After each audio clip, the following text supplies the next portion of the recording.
La la la la, la la la.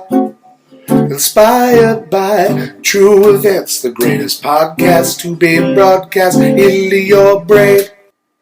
Welcome, welcome. This is Inspired by Movies, the podcast where we talk about movies and the real events that they are based and or inspired by. My name is MK. My pronouns are they, them. My name is Courtney, or Pancake, or Cake, depending. And my pronouns are she, they. My name's Emily, and my pronouns are she, her. Today we are going to be talking about the movie Hidden Figures. So, there's some shit that we need to talk about before we talk about this movie. Emily's got something to say. I have something to say. I need to tell you guys about a thing I learned this week, and it's called butt rock. What? Is that like a thing that you put in your butt? No, it's a genre of music. But I mean, I'm sure there probably is like no. Anyway, never mind. I mean, you never know. You never know. It takes all kinds. Green or whatever his name was. Oh, my bum is on this wall. But it's called butt rock, and it's like basically like movies like Seether and like Godsmack and like Papa Roach and shit. Oh. And like it's okay. So Paul was telling me about it. We were like in the car, and like for some reason we could only get like one radio station, and it was playing just like Seether and all that shit. And he was like, "Do you know what this genre is called?" And I was like, "Well, no." He's like, "It's called butt rock." And I was like, "I'm sorry, butt rock?" Right. Wow. And apparently it is called butt rock because it's like played on those radio stations that they're like, "This radio station only plays..." No, wait, shit. "This radio station plays nothing but rock." That phrase. Oh. And so it's called butt rock. Oh my And God. like, you know, Butt rock. Yeah, Okay, and so I get it. Paul was describing, he was like, it's like music that's kind of like on the edge of like hard rock and metal. Like it's somewhere in between there. And like typically like the band members are, you know, typically all male and like just Is it white, like Creed men. and Nickelback? Yeah, so Paul was just like, he's like, Nickelback isn't in that category really. He's like, but if you listen to Five Finger Death Punch, you probably also listen to Nickelback. Oh, God. Probably. And like, you know, he was telling me, he's like, it's for some reason it's like super popular in the South and the Midwest of the country, like really, really popular in those like areas only. And then he's like, think about like, he's like the kind of people who listen to this, and like, no offense if you like music like that. You know how I feel about that song. Oh, I don't even know. Lips of an Angel. God. I'm so God, sorry. I would cut my ears off. If I had.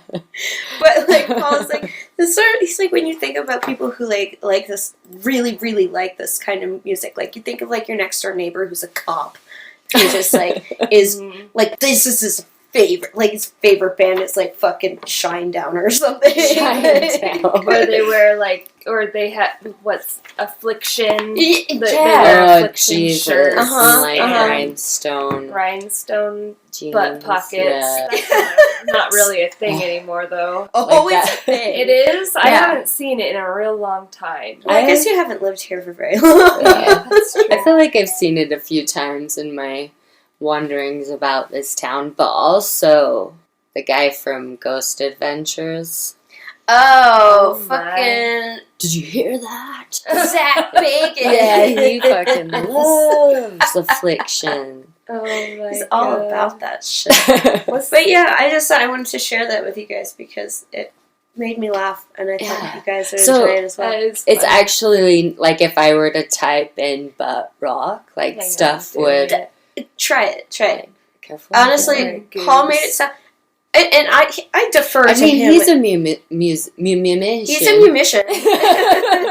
He's a musician. Oh, it says a derogatory term for any hard rock music. Oh no! I'm being offensive. You're so Whatever. I actually love any type of hard rock. You know what? I don't. If someone's gonna get offended by us talking about butt rock, then they probably shouldn't be listening to this podcast because I don't like Nickelback. I also don't like Nickelback. Seether's okay, I guess. I like I don't mind Seether. Look at this graph.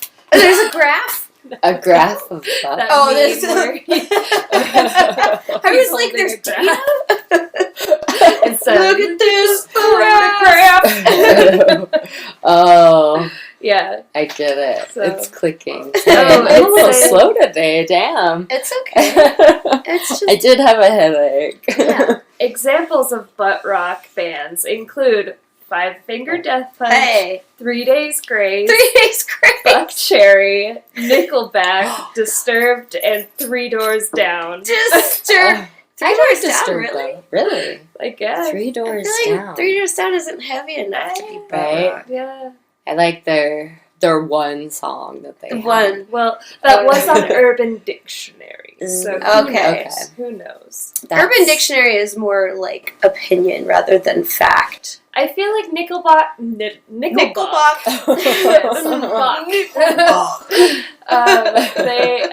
Nickelback. It's. I think it's in that category because everyone hates them. Okay. Yeah. Okay. I think derogatory. I don't really know anybody who like really sweats Nickelback. Yeah. It's easy to write off. Yeah. Very. We What grew sort? out of it.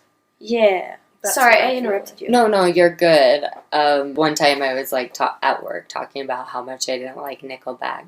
And then someone was like, "Oh yeah, I really like Nickelback." I was like, "What the?" Wait, Okay. was Yeah, really likes I don't even Nickelback? remember who it was. And maybe they don't. Maybe were they just saying maybe they were it? just kidding. We and still- did a laugh. We still love you anyway. So. Yeah, I still love you, even though you like Nickelback. it's That's fine. I mean, not a deal breaker. it's not. really not.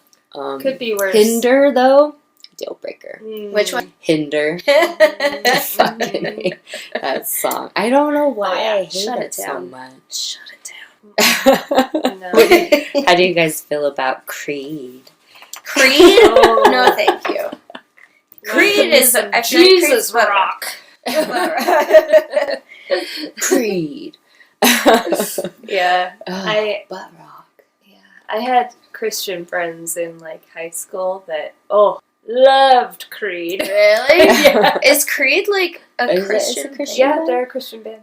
Really? Mhm. I didn't know that. Yeah, wait, let me look it up. Yeah, Make sure I'm not fact false. check. But I'm Yeah, pretty fact check. Google.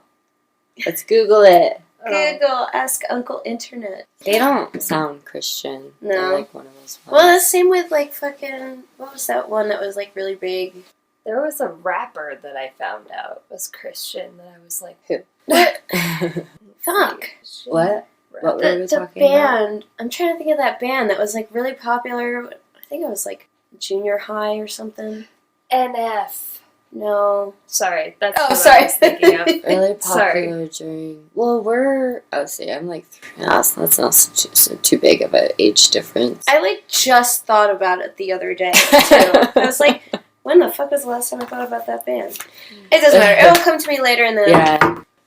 Oh man, anyone listening to this, I know that the first episode is rough. Oh, it's And, rough. You know, I'm learning though. I feel like this one's going a lot better. Oh, for sure. Well, you can hear me for one. Yep. Yeah. Yep. We can hear everyone. Thank you for like hanging on with us. Yeah, yeah, If, I mean- if you've made it this far, that's pretty neat. Yeah, I mean, episode 2. Episode 2. Woo! Yeah.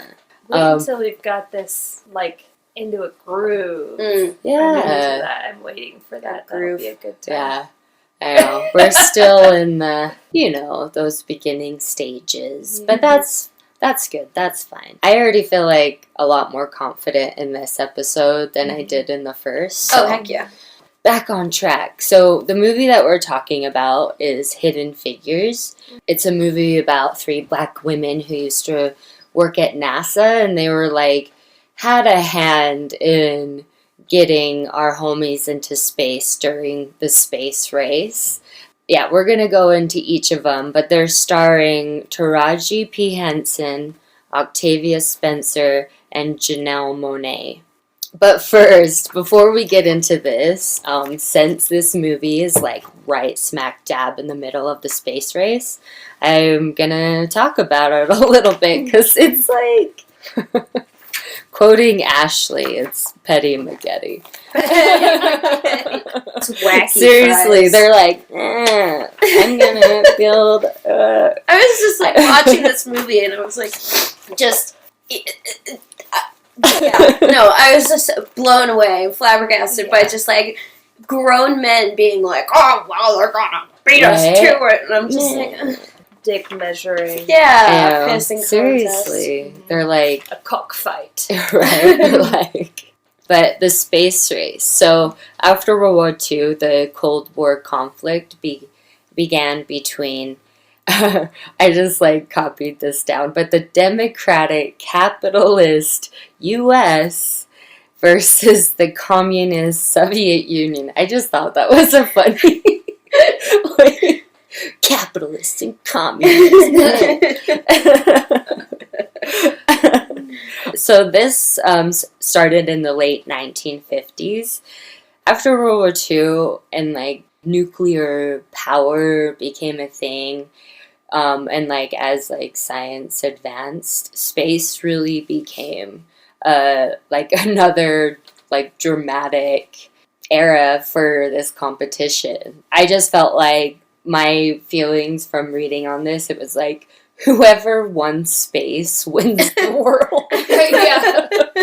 Yeah.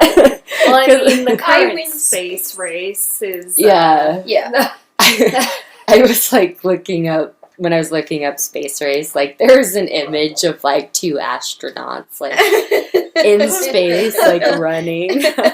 How did this get started? That's my question. By the mid-1950s, both countries, fueled by the arms race and the growing threat of nuclear weapons, espionage, and war in Korea, there was a lot of power. I just felt like the Soviet Union like had all the things that the U.S. had, and that's what made them so scary. As far as, like, weapons. Yeah, go. just as far as, like, you know, weapons. Like, the U.S. just kind of felt, from my own opinion, just, we gotta, you know, keep up with the Russians, basically, because they were advancing quick. And there was, like, the fear of them just spying on us with the satellite. And, yeah. like, I mean, that was, like, the first scene. They're spying on us up there. Yeah. Right? Yeah. Sputnik. That's actually Russian for traveler. Oh, really? Yeah. I didn't know that. Right? These tensions would, you know, continue throughout history. These events, such as the Berlin Wall in 1961 and the Cuban Missile Crisis in 1962, and outbreak of war in Southeast Asia, were like totally just made everything worse. Like a lot of, I mean, it was after World War II. Everyone was in conflict. It seemed like it was a scary time for the world. Very scary. Peace was fragile. Yeah. Oh yeah. I wrote shit was going down.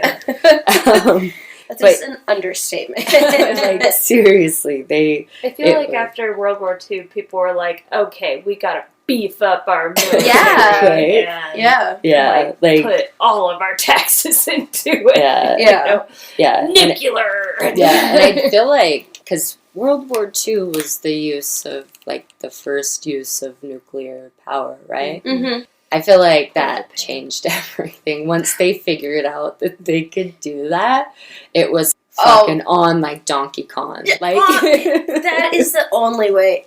it was on like Donkey Kong. Seriously. And then once it was shown, it was, okay, we need to, like, stop this, regroup. Yeah. It's like, okay. The World War II is over, and now we gotta redo our strategies, Right. everybody. It almost, like, conjures the image of, like really chaotic, like, kindergarten classroom.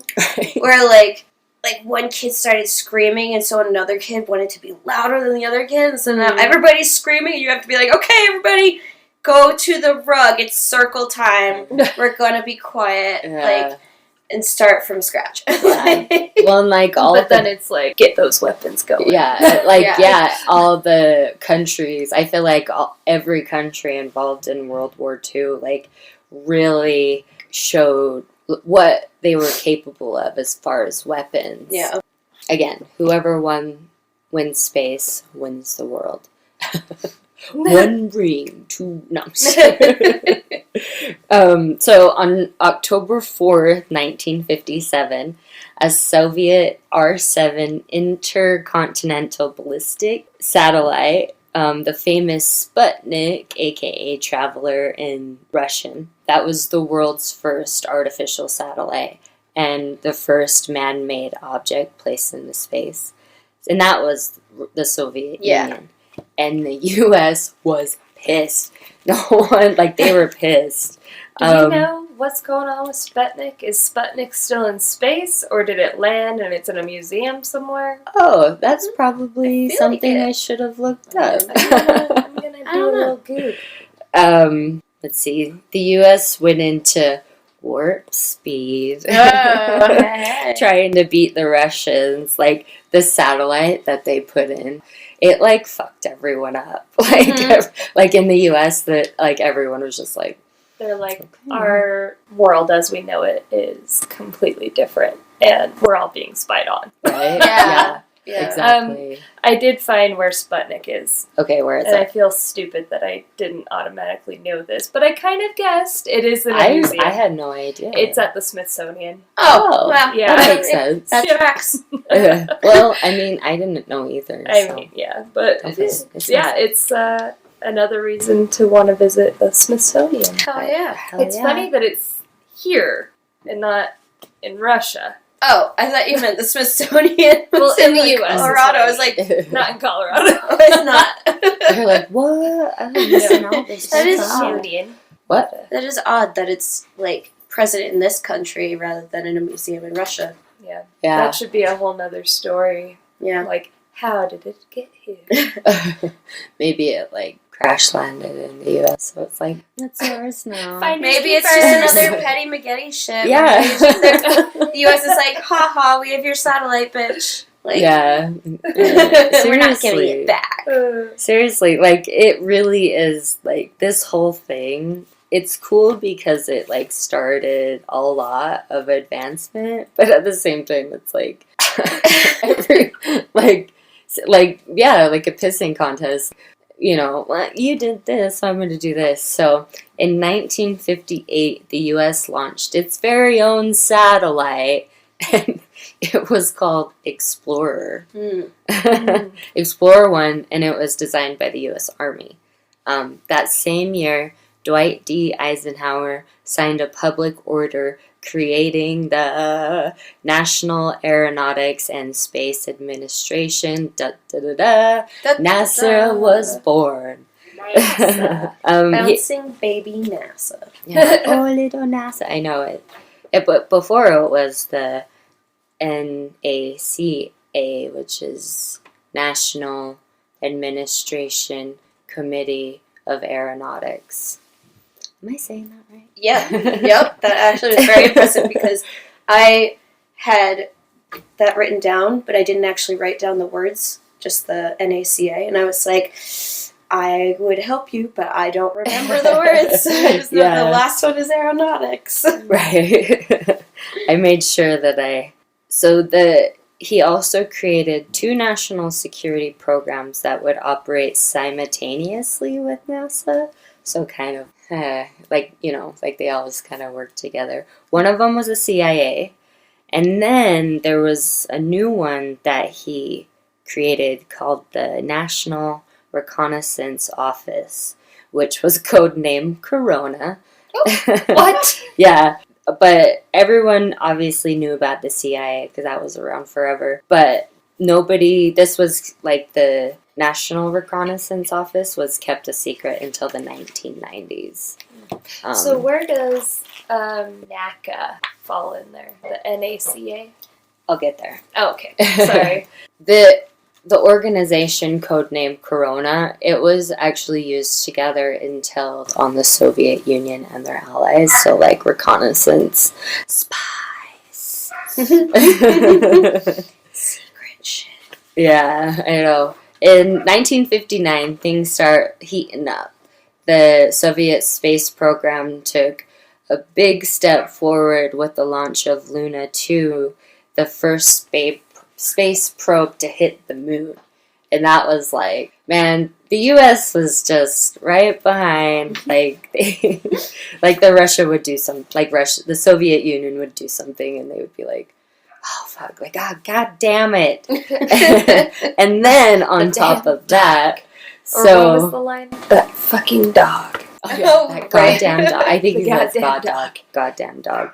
But, okay, so in the beginning of Hidden Figures, this is the event that got, like, that we're coming into in that movie. So in April of 1961, a Soviet cosmonaut, which I think is way cooler than astronaut. Yeah, it's way cooler than astronaut. Yuri Gagarin, he became the first person to orbit the Earth, and in a capsule craft that called the Vostok 1. Yeah, and I wrote this is where Hidden Figures starts. In the U.S., went into like it's go time. They called the Project Mercury. NASA engineers. Oh, and the craft that they were designing, it was smaller and lighter, so it was just gonna be better. So sleek. Right? They tested it, they're like doing all this testing, and they're like trying really hard to pull ahead the Soviets before they launched Yuri. But the Soviets beat the US on May 5th, yes, when they put Yuri into space and he orbited. But the US on May 5th, Alan Shepard became the first American in space, though not in orbit, so they haven't done that yet. Where again, okay. Russia's, we already did that. And with Yuri Gagarin, it was like, there was like a Jack Russell in the movie. So after that happened, later that May, JFK was like, we're going to the moon before the decade's end. And, before the 70s hit, we're going to be on the moon. This is like the main bit of Hidden Figures. February 1962, John Glenn became the first American to actually orbit the Earth. And that's what kicked off the NASA's program called Project Apollo. So that's like the most famous project. So I thought this was crazy. So from 1961 to 1964, NASA's budget increased 500%. Wow. I know, right? Now we have Space Force. Right. We have the Space Force. Right, yeah. While all this is happening, the Soviet Union, their lunar landing program, they kind of hit a low because they were debating, and then the chief engineer died unexpectedly, so they were kind of scrambling. So the U.S. was able to work on their shit while the Russians were just kind of like, oh fuck, what do we do? On July 16th, 1969, Neil Armstrong, Buzz Aldrin, and Michael Collins landed on the moon. Hey. And they were the first. The Russians didn't do that yet. And so if you're asking yourself who won the space race, I honestly feel like it was a tie. But everyone will say that America won because we landed on the moon first.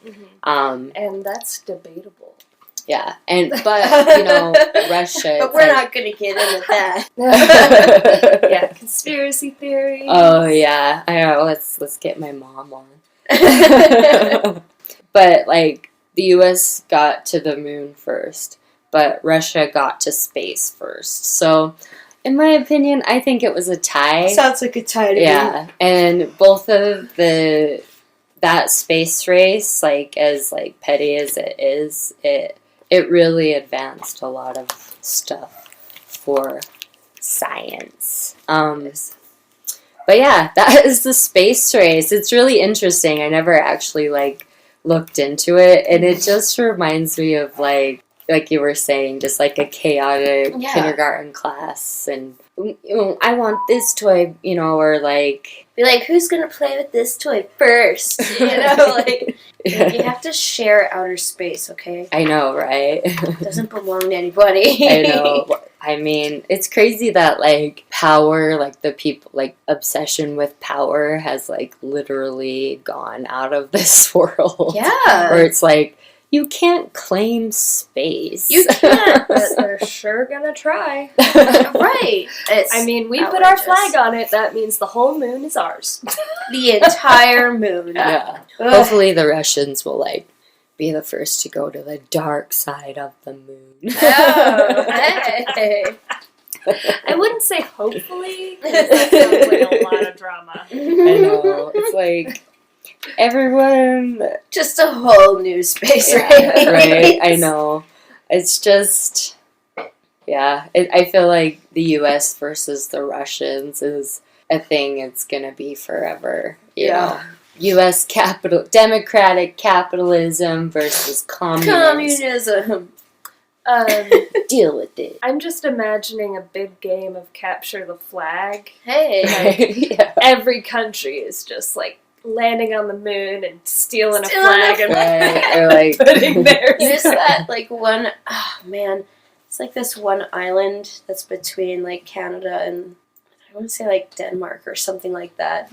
But there's like this one island that they've been like fighting over passively for like decades, and every so often like a Canadian person will go there and like leave a bottle of Canadian whiskey, and then like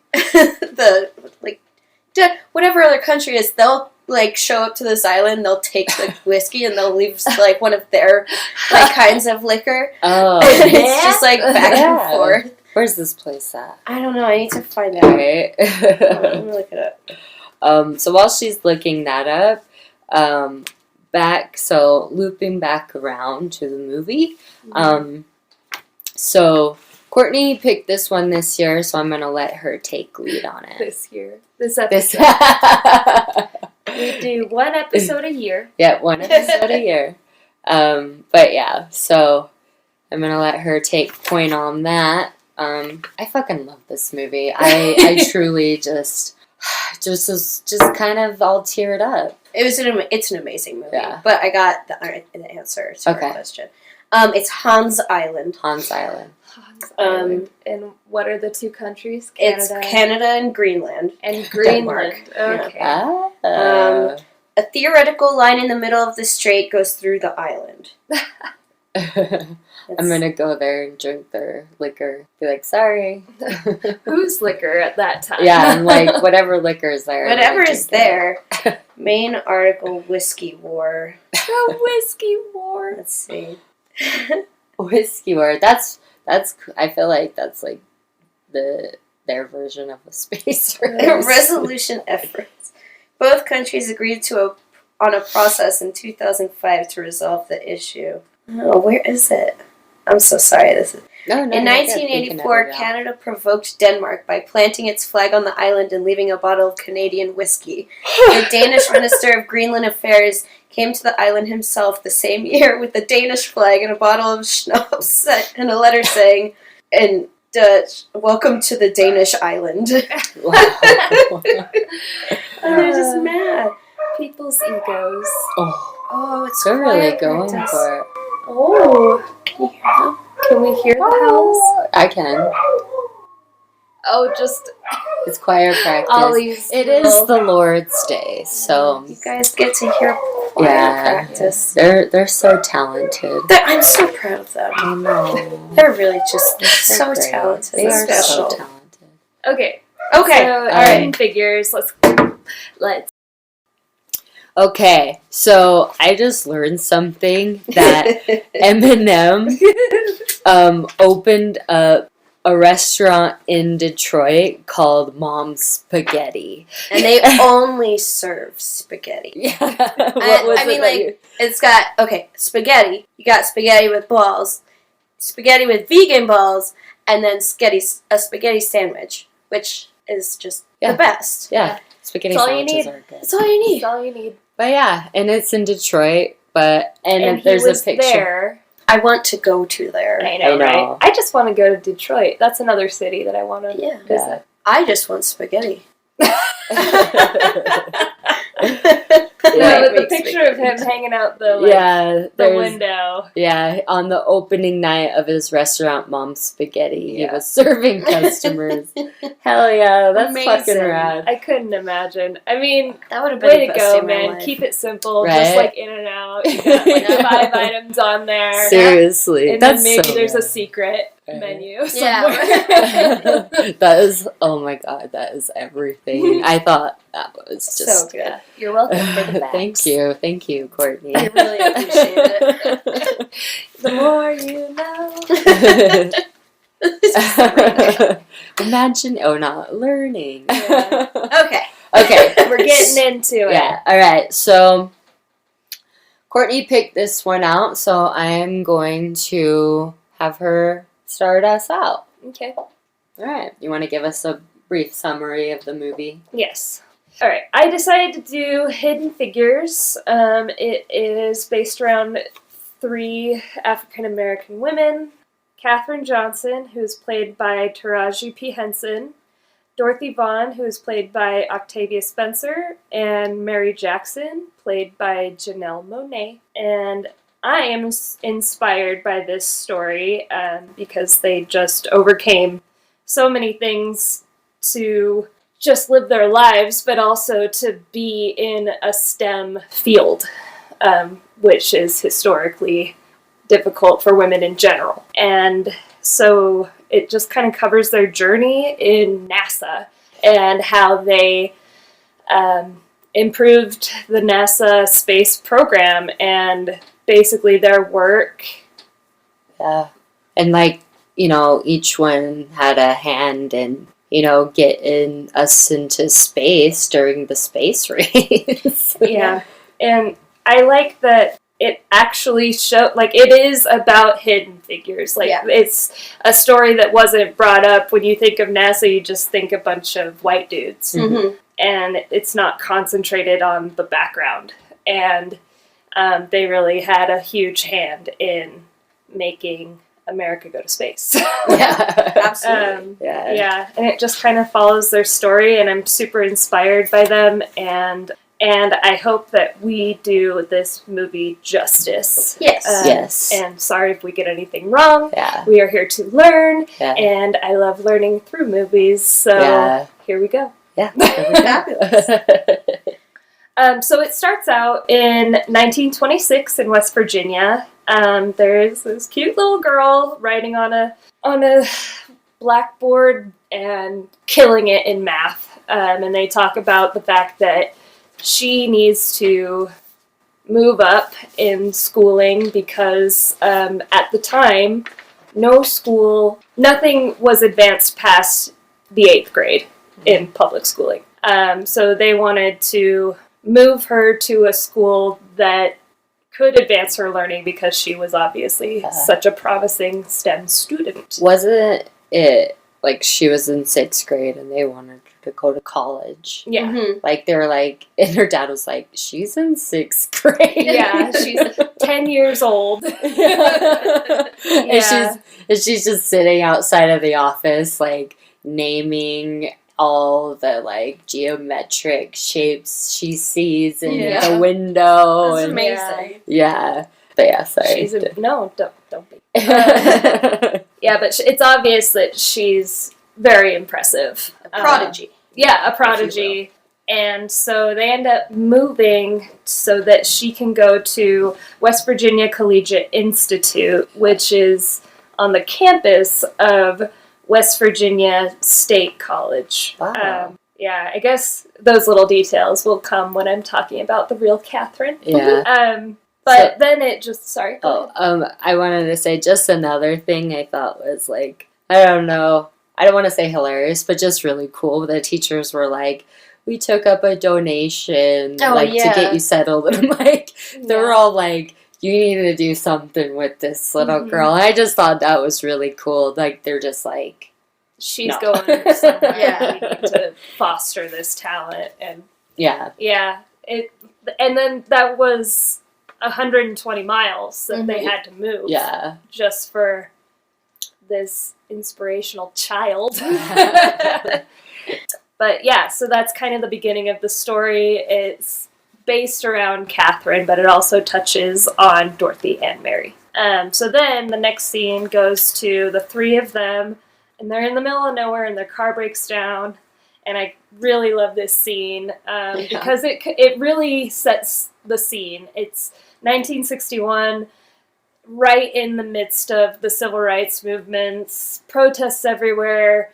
And, people are just fighting for some sliver of equality. Yeah. And the U.S., the South, was very segregated at that time. And so it kind of sets that tone. Yeah, exactly. The tone of the time, because the cop shows up and they're at their broken down car. So they're like, because Octavia Spencer's character, she's like the mechanic, and she's like fixing the car, and the cop pulls up, and they're like, there's nothing illegal about a broken down car. And Janelle Monáe's character is like, well, it's not illegal to be black either. So things get really tense. He gets out of the car, and they know that they just have to stand there and look down and make sure they mind their manners for this cop. Yeah. And the cop's like, oh, sorry. No. And the cop's like, this is a place, not the right place for, you guys to be, breaking down. And Mary Jackson is like, we didn't choose the place, it chose us. He's like, you being disrespectful? And they're like, oh, no, Then he asks them for ID. They explain they work for Langley, and then he's talking about the Russians in the space race, which we covered. He looks into the sky, and he's like, they're listening to us, they're watching us, or whatever he said. But then he's all excited that they're helping them get to space, and so he's like, well, do you need a tow? And they're like, no, she's got it. I'm going to start the car right now. And he's like, well, it seems like you're going to be late to work, so I'm going to escort you. And then the brilliant scene of them. I love that. Emily, take it away. One of my favorite scenes where... And by the way, we all three wrote down this quote. Yes. We watched it, not independently. You guys watched it together, and I watched it by myself. And we all wrote down this quote. Yeah.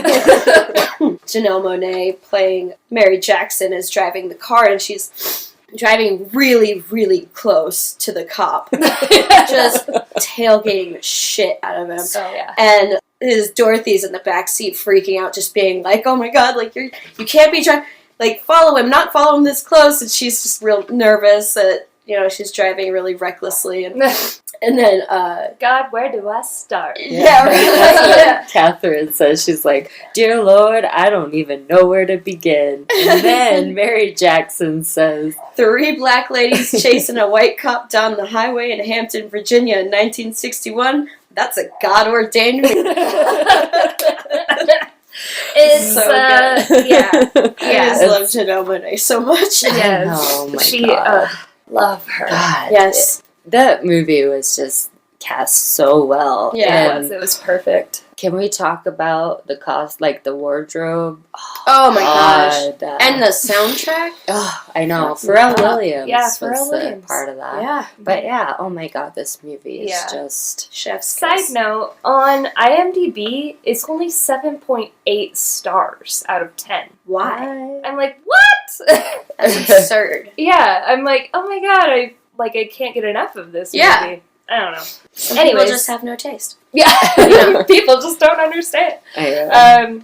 So then they're wildly chasing this cop, and they get to work on time at Langley. And then it pans to basically a control room or a space where they watch footage. And they're watching footage of the Russians being basically one step ahead of us in everything in space. Yeah. And there's a cute Jack Russell that I was like, oh, because we have a Jack Russell. And then we learned that NASA is waiting on the IBM, which is, I didn't know this, it stands for International Business Machine, which, side note, my uncle works for them. Oh, Still Hey, does. look at that. I wrote a note. IBM, look at that fucking computer. Well, I thought it was funny because, like, last week we were talking about how, like, the old Macs are in a museum, and I'm like, look at this motherfucker. They had to, like, completely restructure the door. They took a sledgehammer to the door frame. Just to get it in, yeah. But before the IBM, they had what are called computers, which are females. They're women. Yeah, they were women, and there was the East Computing Building and the West Computing Building. The East was for the white women, the West was for the black women, or women of color, or colored people as they called it back then. I'm going to refer to that only because that is what it was called back then. That is not how I speak normally. We're gonna just be quoting the movie. Yeah. And again, set in the 60s during civil rights. Yeah. Speaking this way makes my palms sweaty. Right. It doesn't make you feel good feelings. So I hope that this isn't triggering for anyone. Yeah, and we apologize. Just know that this movie truly means a lot to me, just because it's so beautiful. And it's kind of upsetting that nobody really knew about it until 2016. Yeah. You know, it just really breaks my heart. Anyways, if I get emotional during this episode. Yeah. I mean, representation matters. And Yeah, this is a movie absolutely. that shows that. And after the movie came out, there were so many little girls that were like, you mean I could work for NASA? Yeah. Yeah. Like that became a reality just because of representation. Yeah. Like, So it's so important. Anywho, so we learn that there is segregation, and then it pans over to, I did want to note, Katherine in real life said this was when computers wore skirts, which I thought was really funny. Yeah. I'm just imagining like an old Mac wearing a skirt. But anyway, so Dorothy is applying to be a supervisor of the West group, and even though she's doing the work doing of the a job. supervisor, yeah, she's But- doing all that work. they haven't given her the official title or the pay. Mm-hmm. So she's fighting for that, and she's handing out the assignments for the day, and it is noted that Katherine is going to be recommended to work for Mr. Harrison because she knows analytic geometry. Did I say that right? Mm-hmm. Cool. Yeah. Which Of is... course, I know nothing about Yeah. any of that. I know what both of those words mean independent of each other. Yeah. But when you put them together, Yeah. I no longer know. Exactly. Yeah, so she's recommended for that. Then we find out that Mary Jackson has been requested specifically by Mr. Zielinski, who he is in charge of engineering. Yeah, he's literally working on the rocket. Yeah, he's testing the actual shuttle. Yeah. And when Mary walks in, she sees that they're doing a test, and it's falling apart. pieces are just falling off. Yeah. And so Mr. Zielinski wants to kind of test her knowledge and get her feedback. And right away, she's like, oh, what if you did this? Yeah. What if you cover the bolt, blah, blah, blah. Yeah. Or like, just so... Yeah, she like gives her feedback and it impresses him. Yeah. Yeah. Then he just straight up tells her, you need to apply for the engineering program. And she was like, not possible for me, hello. And he's like, what do you mean? I am a descendant of He's like, Polish I'm a Jews who Yeah. died in a Nazi camp, and Yeah. here I am. And he's basically pumping her up, saying like, no, you can do this, you need to challenge the system. Yeah. So that gives her a fight. Yeah. And for I her loved position. when he was like, she was like, I'm sorry, like, that's just, I'm a Negro woman. And he was like, well, if you were a white male, would you wish to be an engineer? And she's like, I wouldn't have to. I'd already be one. Yeah, exactly. Which I love that line so Yeah. much. God, Mary Jackson. Uh, Janelle Monáe, like all three of these women, perfect for the role. Incredible people. And Katherine herself even said, like, she was so impressed by the performances of them. So Yeah. that was Yeah. really cool to hear, too. Nice. And it was cute because she's like, I don't know why anyone would want to make a movie. Really? She Yeah. said, she was surprised that they would want to. And it's like, oh, I wish you could see yourself how everybody else sees you. Yeah, right. Right? Okay, How so precious. then it pans to Katherine. She is heading down to the Space Task Force to work for Mr. Harrison. And she's given a rundown basically saying that nobody lasts long with him. You're not allowed to talk to him. Your skirt has to be below the knee. It's preferred to wear sweaters over blouses. And no jewelry unless it's pearls. And she is the first person of color to be in that room. And it's very apparent because when she walks in there, everyone stares, and then it's assumed that she is in the janitorial staff. Yeah. They just That was right such away. horseshit. Right away. Yeah. Yeah. Just hand her a garbage can. And who? Yeah.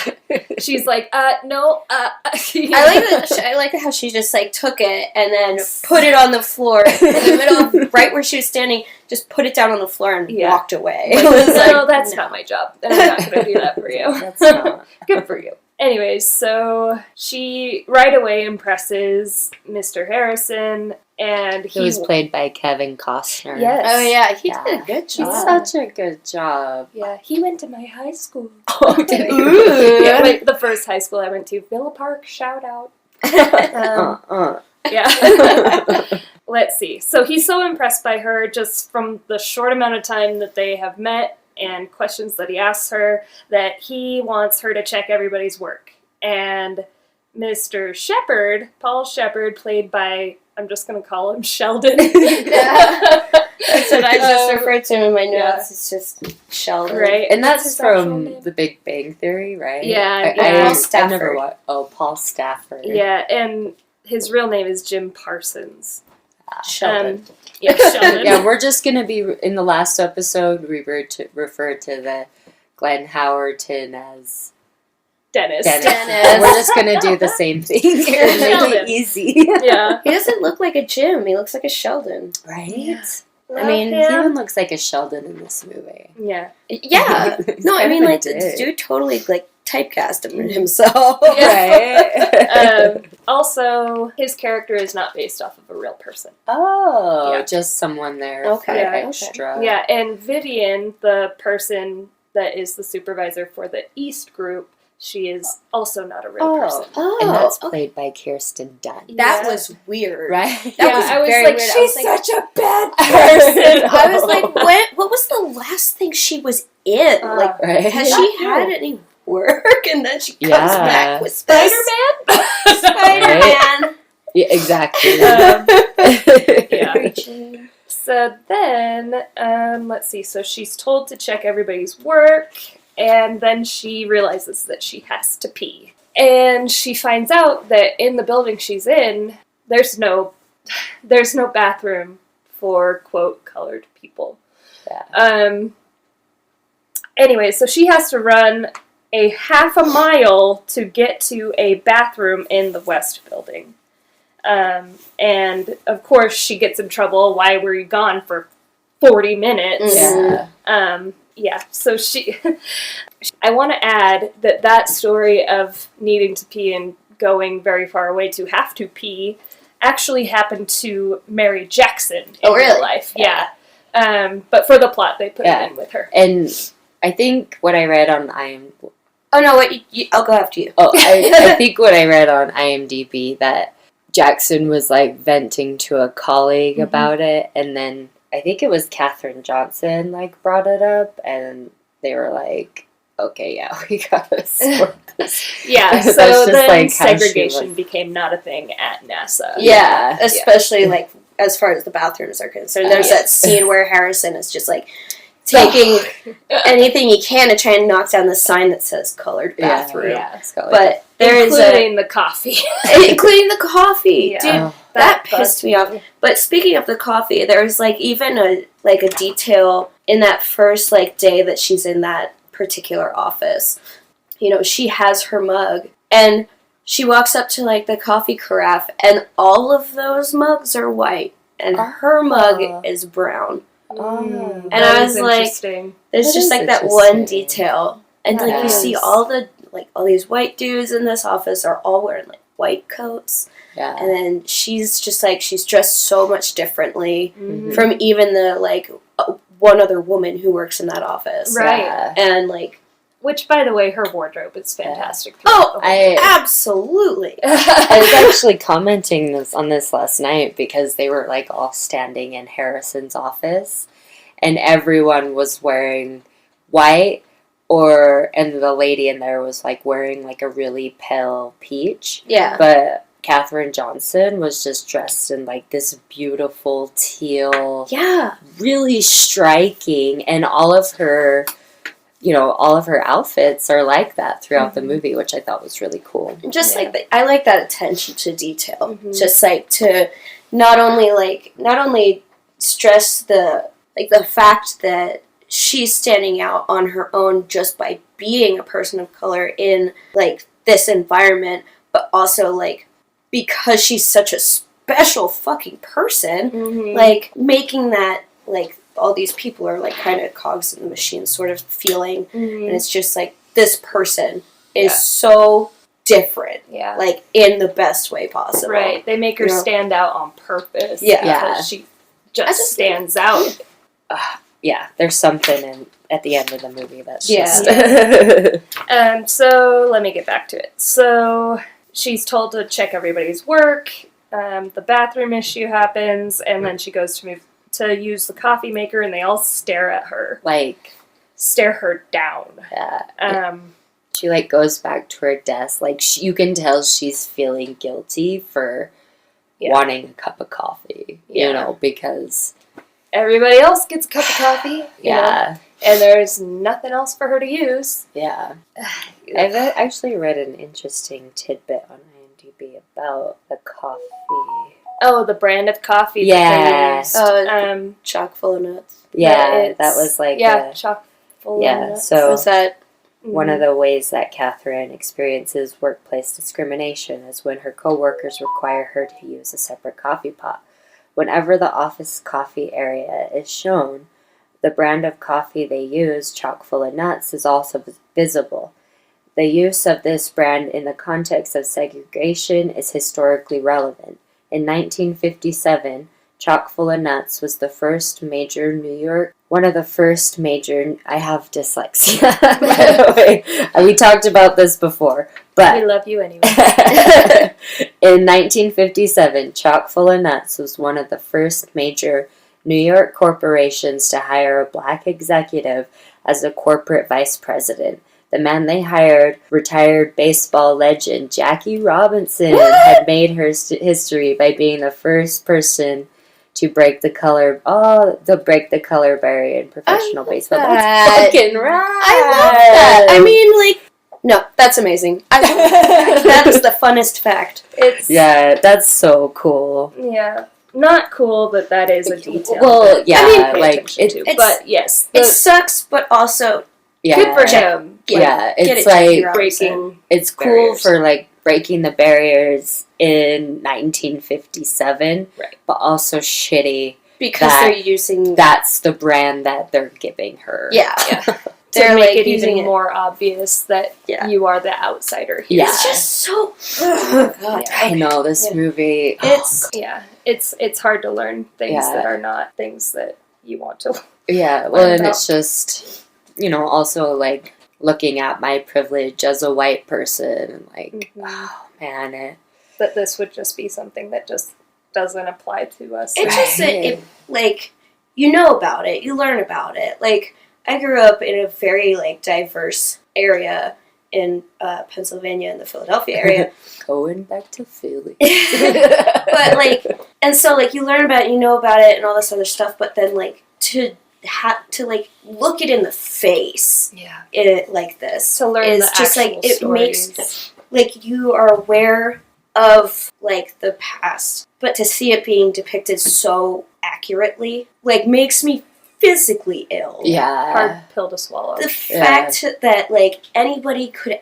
act like that to another person Right. makes me physically ill. Yeah. Anyways. Anyway, sorry. No, this is great stuff. No, this is. Yeah, so, yes, this is all within the Civil Rights Movement and Dr. Martin Luther King Jr. Then we learned that Katherine has 3 girls and her husband has passed away. So she's living with her mom and her 3 girls. And then it pans over to Mary, who's telling her husband, I want to... Okay, so Mary's telling her husband, I want to be an engineer. And he gives this line saying, civil rights ain't always civil. Mm-hmm. Yeah. Hard pill to swallow. Okay, so let's see. Mary, she has got Catherine's back, and she gets Jim Johnson to meet Catherine. Yeah, they're love at this. church. I wrote down my exact words was Colonel Johnson meets Catherine, is kind of a dick, she shuts it down. Yeah, she kind of Oh, she tells shuts him it off. right yeah. down. Yeah, it seemed to be going well. Yeah. And then, because they were at church when they met, Yeah. and he's like, oh, what? They let women do stuff at NASA? She, like, went off. Yeah. Excuse me? She's like, I was the first woman to graduate from this graduate school. I was, just Yeah. like, I was And he first was like- this, that, and the other. Yeah. and he was just like, He's like, oh, I fucked up. yeah, Like, just Yeah. absolutely gagged, just like, Yeah. But also obviously impressed. Yeah. And, like, He's like, I embarrassed. need her. Yeah. I need her. And then she takes off. Yeah. And she's like, see ya. Yeah. And then it pans over to the astronaut crew shows up at Langley and they're about to start training. And John Glenn is going through and he's wanting to meet all of them. And Mary, she is, Oh, God. she thinks that he's hot. And they're like, what? And I wrote down the quote. It's equal rights. I have the right to see fine in every color. I love that line so much. She's so sexy. I know, she's such a fucking I like boss. that. Janelle That is, oh my god, she's the perfect person to play that I know, character. God. Anyways, so John Glenn meets them, and he's obviously being cool. But he goes right to them and Yeah, starts yeah. talking in rooms. But they're like trying to move direct him along. away from Yeah. the yeah, West Computing Group. yeah, and Right. he's like, oh no. Yeah, like they're obviously a part They're of this important. too. Yeah. So then it pans back to in the Space Task Force, and she's trying to check everybody's work. Catherine is trying to check everybody's work, and they hand her a stack and tell her it's basically just a dummy check. It's all like And everything is crossed out. There's redacted. What's quote, it called? classified. Redacted. Yeah. Yeah, redacted. Just to make it harder classified. for her. Exactly. They're And making her Sheldon job like impossible. plops it down. He's like, my numbers are spot on. She's like, fucking okay. So she starts computing, and she holds the paper up to the light, and she realizes that she can actually see through the marker, and then she's actually able to do the math. She starts actually computing on the chalkboard from the ideas that she's getting from their work. Then she has to run to the bathroom. And they all see what's on the chalkboard, and they're checking her math. And then Mr. Harrison discovers that she's been doing all of this even though they've marked it all out. And they straight up ask her... She finds a mistake, doesn't she? She what? She finds a mistake, doesn't she? I believe so. Yeah. She's figures fixing out it. The trajectory and stuff. Exactly. Yeah. Sorry. Very impressive stuff. Yeah. Don't be And sorry. they're like, how did you figure this out? Yeah, how did you figure it out? And then they straight up ask her if she's a Russian spy. She's like, I'm not Russian. Yeah. Very clearly, I'm not Russian. She, at first, she's like, I mean, there's a story in between the lines, you know. And then they ask her if she's a Russian spy. She's like, okay, no, I held it up to the line. Yeah. And then she's allowed to see the classified information. I made a note that yes. Sheldon was being a little bitch. Yes. He was definitely being a little bitch. His ego is taking a hit. Yeah. Yeah. So she's allowed to see the classified info now so that she can actually do her work. Then it pans over to Mary being told she can't join the engineering program because she needs to take... They added an addendum to the requirements so that it was required for her to take classes at a white school. And she's like, well, I can't.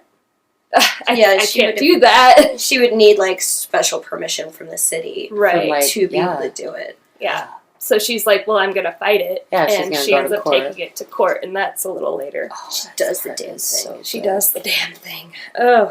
So then it pans to Dorothy going to a library. She's looking for a book, and it's not in her section.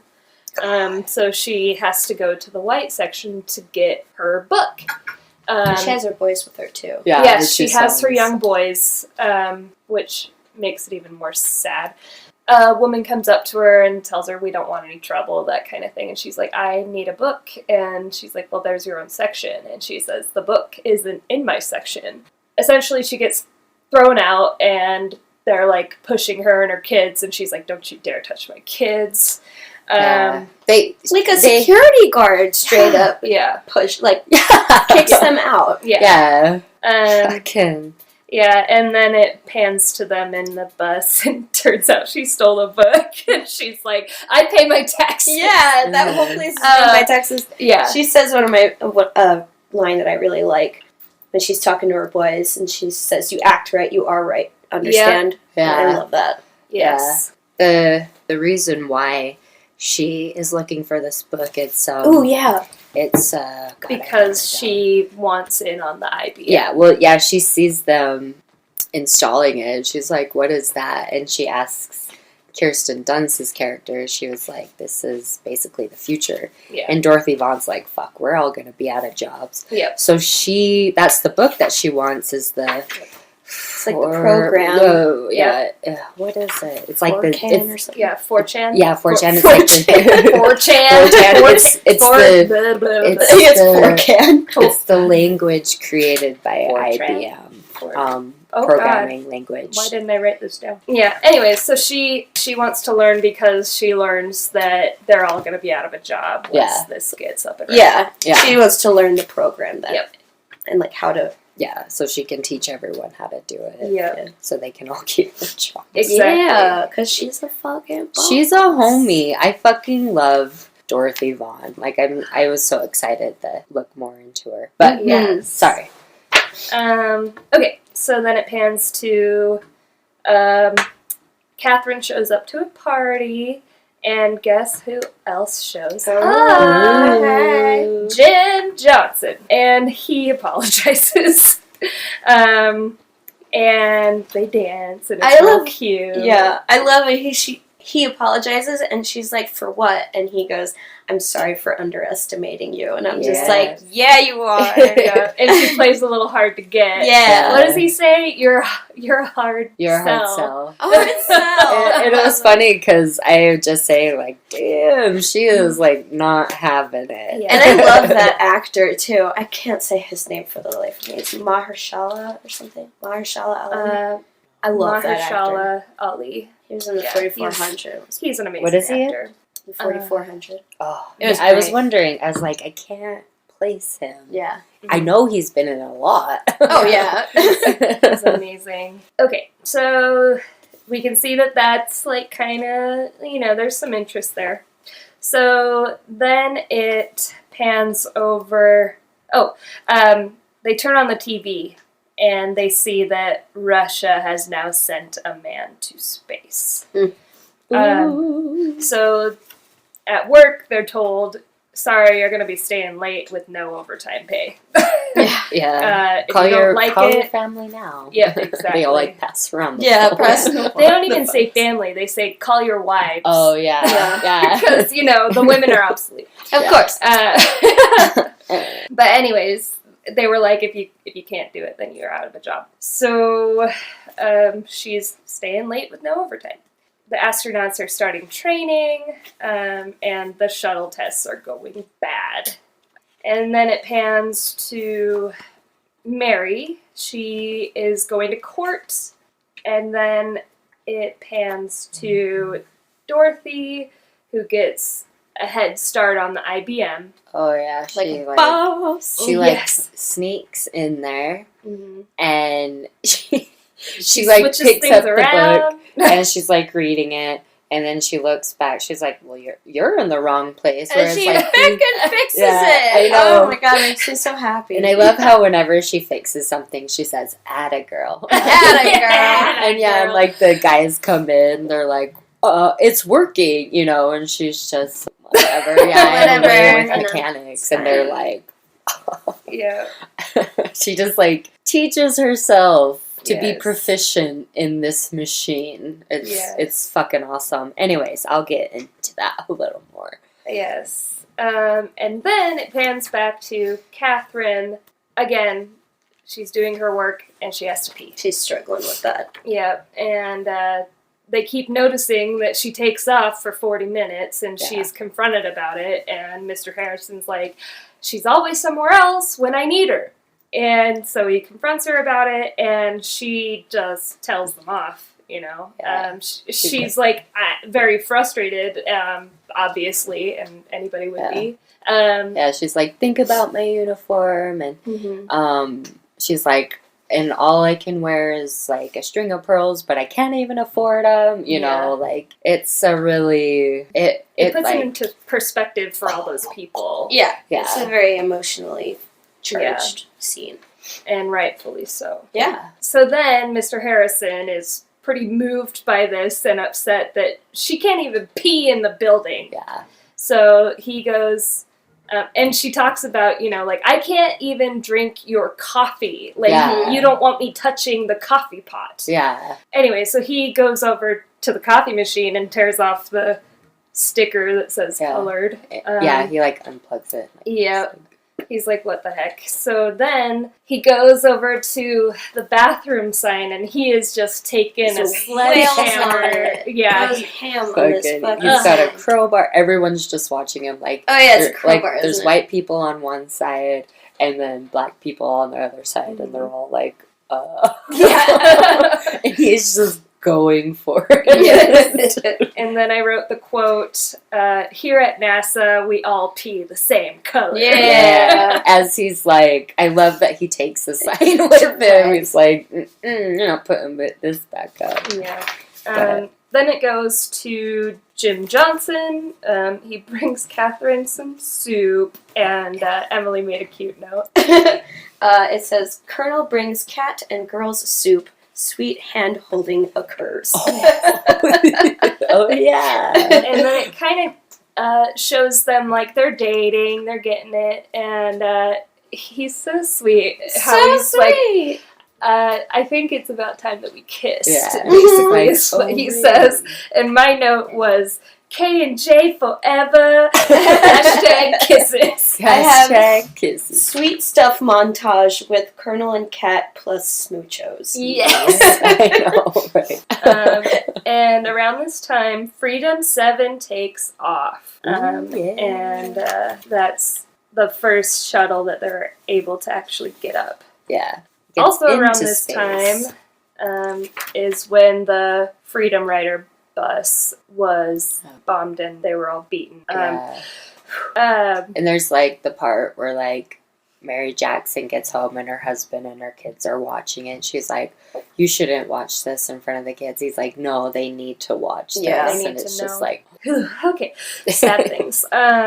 Okay, so then it pans to Mary, and she's like, for real, going into court, and she buttered up the judge. oh man, she like, She knew exactly what to say to him. I have a quote from that scene Okay, that I yes. really like. My note was, homegirl did her homework. she did. Where she's talking to the judge, and she said, she looked him up, and she was like, you're the first in your family to join the armed forces.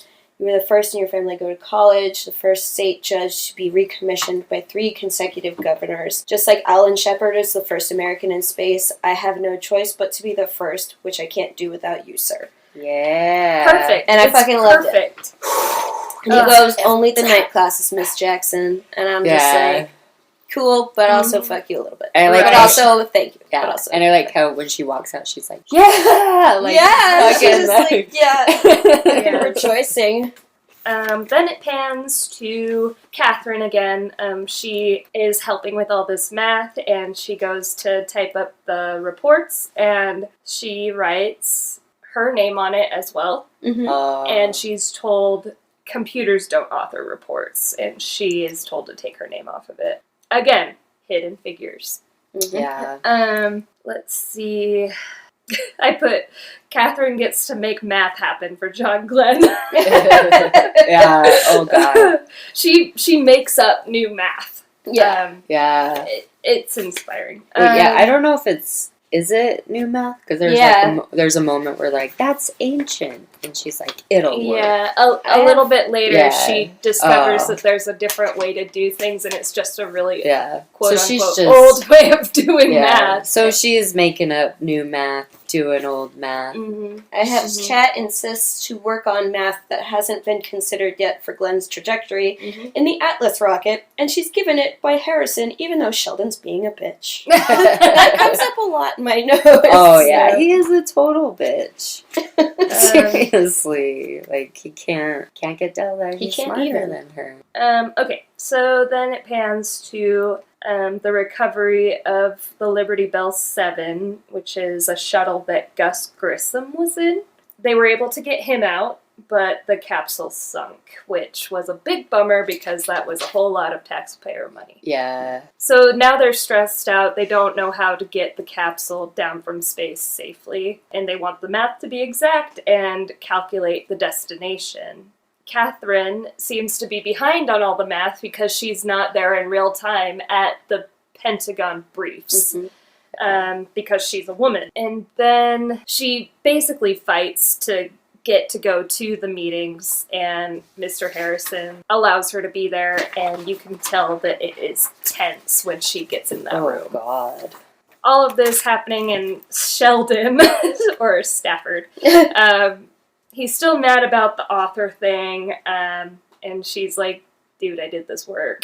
Yeah. Mhm. In that scene where she finally gets to attend the briefing, or are you going to talk about No, that? go ahead. Well, they're like trying to find out like the landing coordinates, and Harrison like looks at her and she's like, "Can you do it?" He's like, "Can you do this?" She's like, "All right, I'll give it a try." And she like she goes for it, and she's like explaining it and like doing it, and then like she finds the coordinates, and like John Glenn's like everyone's just absolutely floored. Yeah, yeah. Because not only that, but she's saying like exactly like she's saying her steps, and It's such an amazing scene. yeah, I love it.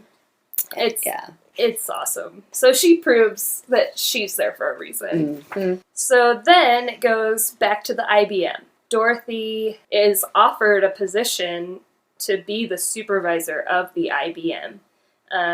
And she turns it down because she's like, well, I don't want to do this unless the West Computing comes with me and they get to keep their jobs. Yeah. So then it pans to Mary's husband. He finally believes in her and he apologizes and he gives her some pencils, and I thought that was really cute. Really sweet. I know. He's like, no one's gonna stand in front of your dream. You know, like Including yeah, me. including me. Yeah. Like it was just so sweet. Right. And then she gets to class and she tells the teacher, like, I have been approved to be here. And he says, we don't have curriculum to teach a woman. Unbelievable. Right. I'm just like, okay. I was just okay. Okay. And Okay. she what is the line exactly? She's like, well, it it's can't be much different from a man. she tells them, well, it can't be much different than the way you teach a man. Yeah. And then she like is like taking a seat. She's like, I don't see a colored section. Do I just take a seat anywhere? And she they're just sits kind of silent. Yeah. and they're like, so she She's just like sits sassing them. down front row. Yeah. Like, okay.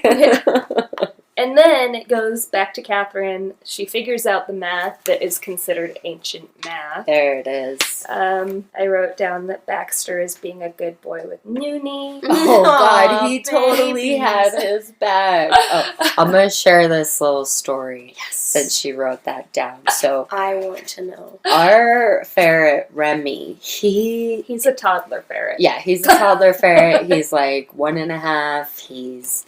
We're working on the biting. He's a bit of an ankle biter. Straight up anarchist. Like, what is... Anarchy! Exactly. That's my voice for him. Yeah. Right? Anarchy! And, Chaos reigns. yeah, he bites the Baxter and Noonie, but we put a muzzle on Baxter, and, like, they know that, you know, They don't care. Yeah. They don't care. Remy doesn't care. yeah, Babes is, like, pretty chill. Like, he just will, like, stare. But like, the big animals know it's like, ugh, like, I can't really, you know, do a whole lot to them. We hear, like, some... Noonie's like, ah! Yeah. And Baxter and Noonie jump off the couch, and Baxter basically, like, chases off. Yeah. Aw. Like, chases off Remy for yeah, Noonie. like, Noonie jumps off first. Baxter is literally watching his back. Aw. And then they chase, like, Noonie goes, and Baxter kind of... I'm like, Baxter, Sweet such a baby good boy. angels. And he's doing it without violence. Yeah. I It's just know. good. Like that one time we were over and he like bit Baxter so bad. That was so... Anyways, so they bonded over that, and Yeah. then they were laying down and facing each other. And Ugh, stop. What? After that, Baxter like brought his Chewy Ugh. and was like laying right next to Noonie and like chewing it. Chewing his I feel like he brings it to people. You know, I trust you with this, my Chewy, or I something. trust not to take my chew. Yeah, and Just... Yes, so that was groundbreaking in our household at that moment. right, during it was the a very Ocean beautiful Lake. moment. yeah. So then, back to the story. Okay, all right. Jim Johnson proposes. Okay. This is where okay, I told you guys this before, but I was having some adult beverages while I was taking notes last night. And it's I didn't even write anything about the scene. I just wrote no. I'm crying for Kat and Colonel. Oh, It's so cute. Just Just no. no. It's all scrawled in my like drunken hand. Right, like There's no information. I'm just crying. no, she gets home and they're like having a nice all dinner. She's like, "Oh my God, whose birthday did I miss?" They're like, "No one." She's like, "Is it my birthday?" And they're like, "No." Like she's just like, "What the fuck is going on?" And then she sees the little box And in he front like of her. gives the sweetest. So sweet. Yeah. Oh God. Yeah, it's so And good. one of the daughters is like, he's a good man. Yeah. But God, So then IBM is up and running, and the Friendship 7 is using the IBM math. So Catherine is kicked out of her position because they, quote, don't need a computer anymore. Yeah. So she has to go back to the West Building. Yeah. But before she goes, they gave her a string of pearls for the proposal. Cried. I totally cried. I can't even remember if I actually cried, but I want to now. I will admit, and I'm not ashamed, that I pretty much had tears in my eyes this whole movie. Yeah, I'm just really bad at crying. I felt feelings. Yeah. I'm not a monster. I know. Now that I'm like working through my problems, I feel like I cry. I'm still waiting because, like, I quit those fucking psych meds and, like, I couldn't. I even was talking to my psychiatrist. I'm like, I'm having a really hard time crying. And she was like, yeah, no, that's some meds. And I was like, oh. That makes so I'm like still waiting. Wow. I'm like, can I cry yet? You're like Cameron Diaz off of The Holiday, where she's like, oh, like just one tear, just one, give me one, and she's like basically looks like she's trying to poop. Okay, so she goes back to the West Building. They are about to do the Friendship 7 shuttle launch, and they realize that the IBM math goes wrong. I love this scene. God. Yes, this next part, it really John did Glenn, happen. yeah, they took these lines from the NASA documents. Really? Yeah, yes. like it really happened. Yeah, John Glenn is stressed out, and he says, "Get the girl." Yep. Yeah. And Harrison's like, Get that girl. You mean Catherine? He's like, yeah, the smart one. Glorious. So they run to the West Building, and they go and get her. Yeah. She gets the math right, and they run back to the mission control. If I could interject real quick, that part where she's like doing the math and everyone's just like watching. Because John Glenn's like walking into the space shuttle and he's like freaking out because he doesn't want to go if the math isn't right. Yeah. So everyone's there and Catherine's just like, the TV's on. You know, like she's doing the math. Yes. And then it's like, she's got it. And yes. And then they say that line.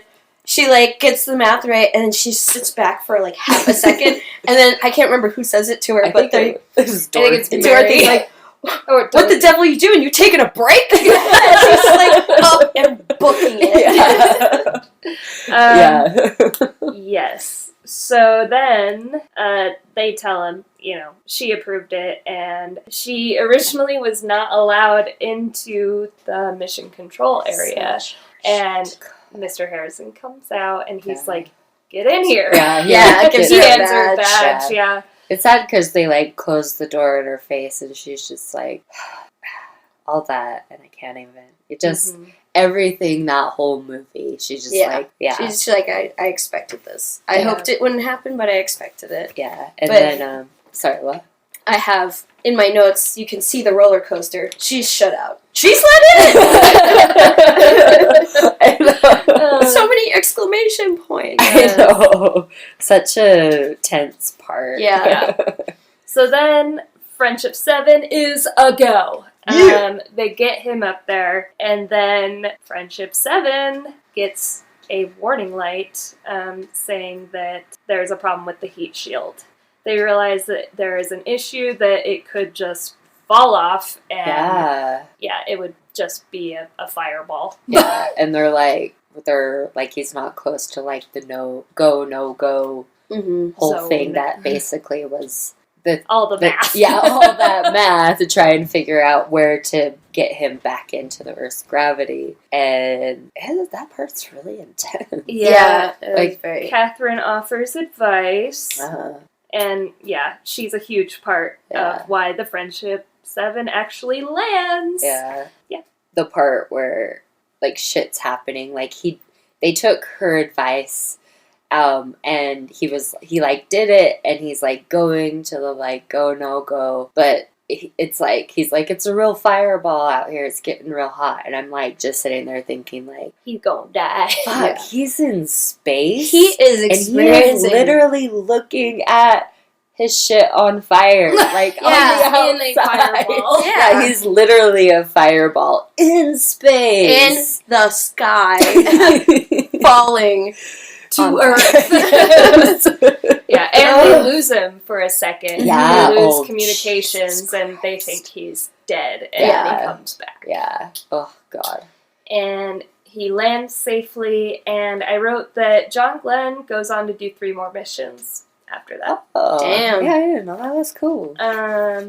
Let's see. Yeah, so basically, Friendship 7 lands. John Glenn is good. He gets to do 3 more shuttle missions, and then And real quick, like, before it lands, because earlier in the movie, Kevin Costner and Katherine Johnson have this conversation about, like, you need to look past. You know, like, they say, we want to be on the moon, but I'm already there. And then at the end, when, like, everything's good and the Freedom 7 lands, you know, Harrison looks at her and is like, so do you think we can get to the moon? And she's like, we're already there. Yeah. That's Yeah. when you know she just got a job permanently. in the Right. Fucking Yeah. So good. yeah, God, that movie's so good. It's so gets into basically little blurbs of the rest of their lives and how cool they are. Yeah. And we each researched one of the women. Yeah. all right. Mary W. Jackson. Mary Winston? I think it's Mary Winston Jackson. Okay. I think. I'm sorry if I'm wrong. I'm just gonna point out first, I kept track of my sources this time. Yes. I used primarily NASA.gov. Ooh. Oh, they have Very- good Yeah. stuff. Informative. But I also used blackpast.org and Ooh. scientificwomen.net. Oh, Very wow. nice. Those are not ones that I got into. Yeah. So, They were also very, very informative. yes. So, Mary Jackson was born April 9th, 1921, the day before my birthday. Same year. Not like the same year. I got really excited because previously in our other episode, I get very excited about my birthday. Yeah. I mean, everybody does, right? I love it. In Hampton, Virginia, she was, like you said, a very, very, very prodigious child. Very smart. She did end up...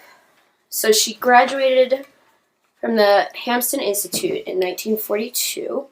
And she got a job initially as a math teacher at a black school, a segregated black school in Maryland. And then during World War II, she did return to Virginia. I think that was after only a year of teaching in Maryland. Oh, wow. She returned to Virginia to do a reception at the United Services Organization in her town. It's so sad, only in reception. Yeah, that's all she, could find to do.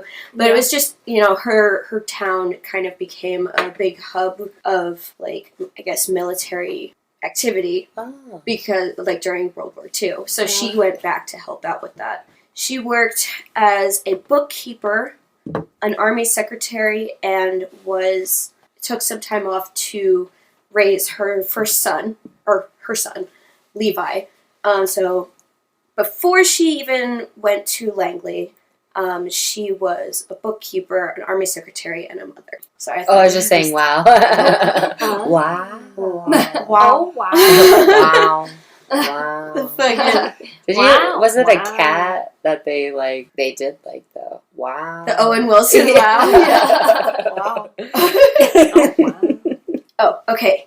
And then she landed her job at Langley Memorial Aeronautical Lab, reporting to Dorothy Vaughan as a computer. 2 years in, she gets an offer to work with Carl Zelinsky and Casimir Sarnecki, testing the wind tunnels and testing all of the shuttles and what's the other word? Engineering. Testing The engineering stuff. engineering stuffs.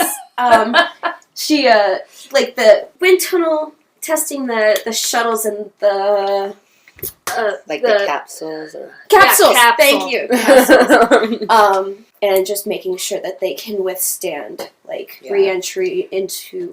Oh, that's what she's doing in the movie when they're like, doing Yeah. this, like, Yeah, and she was encouraged by both the men that she was working with to pursue an engineering degree. The only problem is that they had made it difficult for her to take those classes to get a degree. Like you said earlier, they changed it so that only classes that were available were at an all-white high school, and she needed to get special permission from the city to go. She did that because she's a badass. Mhm. Of course. And my note says she files for permission from the city to attend classes, gets it. She became NASA's first black female engineer in 1958. Wow. Oh, fuck yeah. And I put little hearts all over it. Let's see. So in the movie, she wasn't yet an engineer. Mm-mm. Yeah, they only show it at the very end that she graduated. Yeah, so, but even before then, she was an engineer? Because in 1958, right? Yes. Oh, okay. Okay. So their timeline was a little different. Oh, okay. Yeah. Oh, okay. Okay. Yeah, because the It first was, yeah. the first time that we see them is 1961. Yeah. So Yeah. so she must have in real I could life, have also she must gotten have my gotten- research wrong. Oh, I mean, I believe it. I Between mean, you have to 1958. make a movie work for you. yeah, Right. going like the timeline of things Right. makes more sense. I apparently also had more notes that I didn't know about. What's a couple drinks in. Nope, these actually I did this morning. Oh, there you go. As you can see, they're not scrawled. Ah. You can read them. There's no mention of crying.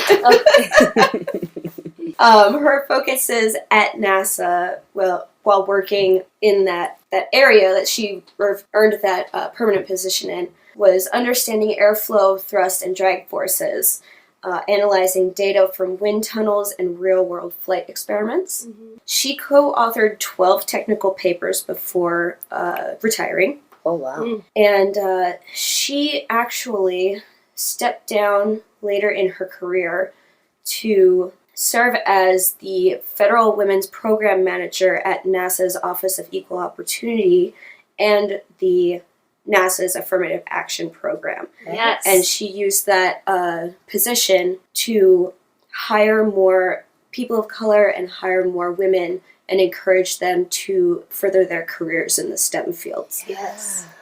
Which is super fucking cool. Right? Amazing. Like, She's like, she just straight up, like, accepted a demotion just to, like, be able to help people. others. Yeah. fucking queen. Yeah. Yeah. I also have here, encouraged women and minorities at NASA to further careers, changing their titles from mathematician to engineer.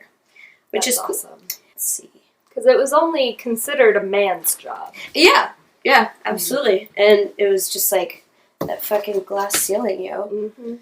Bursting through it. Yeah. Yeah. And what's sad is that we're still dealing with a lot of that today. Yeah. Oh, for sure. Mhm. Absolutely. It's like, it's very disheartening how, like, prevalent it is still today. Mhm. Right? It's just covered up a little. It's just hidden, you Yeah. know? Yeah. It's not, like, outright blatant shit. Right. I have some Speaking fun of facts. There's only 2, but they're fun. I like it. She serves as a Girl Scout leader for over 30 years. Oh my god! Like, so That's she's doing awesome. all of that, and then also she's a Girl Scout leader. Ugh, So that's cool. bless Holy shit, that's amazing. And she, in the 1970s, she built a miniature wind tunnel for the kids in her community to explore, like, the science of what she had done, but, like, testing, like, little toy planes and shit to educate the kids about what she does. Of course she That's did. That's amazing. Yeah. So, Whew. she's a badass. Seriously. Truly. Oh super, my god. super badass. And That's I awesome. love Janelle Monáe. I know. Oh my god. For some reason, me and Courtney thought her name was Janae Monáe. But I think that might Janae be, Monáe. no offense to Janelle Monáe, I Janae highly Monáe. doubt you'll listen to this, but I think I we hope were... you do. Oh my god. I know, right? How amazing would that Ugh, be? I'd like to give you a hug. I always all think done. of her Pink song. Huh? Color of Pink? Is that what the song is? Oh. Yes. All about vaginas. It's all about it. all about the vagine. She is so openly queer, and I love her so much. Here for it. Yes. I love. Yeah. I think I must have heard it from someone else, Janae Monáe. I think because the double L. Yeah. I think that we also might be thinking of a drag queen that has something Monet that rhymes. Oh, yeah. Oh, I'll think of it 10 years from now. In episode 15, she's going to remember it. Is it Switchfoot? Switch. That's the band. Remember you were talking about Christian bands? Is it Switchback? Tying it all into butt rock. I knew I'd remember it. Oh my god. Sorry. Tying it into butt rock. Butt rock. Butt rock. Butt rock. Let's get into Dorothy. Dorothy Vaughan. Dorothy! Tell me. Amazing. Love her. Bad ass. I also This love bitch her. is a queen. First of all, She's a queen. I guess I shouldn't call her a bitch, but she's truly a queen. She's so amazing. Queen. First of all, she was played by Octavia Spencer. Who is amazing. Ever since the first moment I laid eyes on her, I just fell in love. Like, every role she's in. She's incredible. An incredible actor. And we have the same last name. Hey, that's true, ain't it? Remember one time I told you couldn't trust somebody with two first names? And you were like, well, my last name is a first name. I was like, okay. Sorry. No, you're good. I thought it was so funny. I mean, you're not wrong. You're like, I may be, I don't know, can you trust me? Jimmy John. don't plant that seed. Did you say Jimmy John? Jimmy John. Oh, yep. Mm-hmm. Yep. But I do love Jimmy Papa John's. John's. No, I'm just Now we're just... Anyways, so she plays Dorothy Vaughan. And Dorothy Vaughan, oh my god. She is brilliant. She's just, like, she's almost like she can see the future. Because it's just everything she did in her career. She's like, this is going to be a big thing. Anyways, I'll get there. One step ahead. Yeah. So, let's see. Dorothy Vaughan was born September 20th, 1910 in Kansas City, Missouri, as Dorothy Jean Johnson. She was the daughter of Annie and Leonard. When she was a kid, she moved to West Virginia. She graduated high school in 1925, and she was the valedictorian, which is cool. She received a full tuition scholarship from the West Virginia Conference to Wilberforce University in Ohio. And she graduated from there in 1929. And her teachers really encouraged her to go to grad school, but she took a job as a math teacher to help her family during the Great Depression. And she was actually a math teacher for 14 years. So in 1943, it was like when the World War II was happening. She got a job as a mathematician and programmer at Langley. Let's see. Oh man, now that I'm on the spot, I all of a sudden. I know, you do so much research and it's like, okay, I gotta boil this down.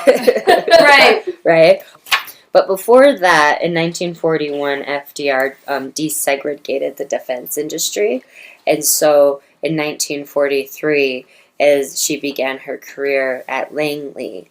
At first she thought she was going to be a temp, but she was moved to a head position of the West Computing Wing after a white woman in that position had died. And so she was taking over.